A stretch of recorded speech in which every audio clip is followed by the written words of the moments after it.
কিছু কিছু মানুষ আছে দেখবে প্রচণ্ড সাহসী হয়, মানে এদেরকে তুমি যা বলবে তাই করে ফেলবে, মানে কোনো ভয় ডর নেই, মানে এটা করে দে হয়ে যাবে, ওটা করে দে হয়ে যাবে, এরকম টাইপের থাকে।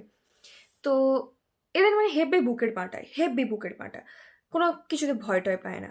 তারপর আসা হচ্ছে যারা শীতকালে ঠান্ডা জলে চান করে, সকালবেলা উঠে কনকনে ঠান্ডা জলে চান করে, ওই বেলার দিকে নয়, একটা দুটোর দিকে নয়, একদম সকালবেলা, ওই ধরো 7টা 8টা বা 5টা 6টা এরকম টাইমে ঠান্ডা জলে চান করে।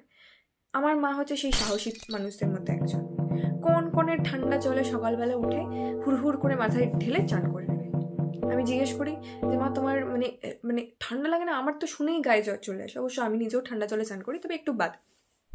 আমার মা বলে না, ঠান্ডা জলে যত চান করবে তত শরীর মন ভালো থাকবে, মাথা গরম থাকবে না, সারাক্ষণ ফোনের দিকে মুখ ঢুকিয়ে বসে থাকতে হবে না, এনার্জি পাবে একটা ভেতর থেকে কাজ করার।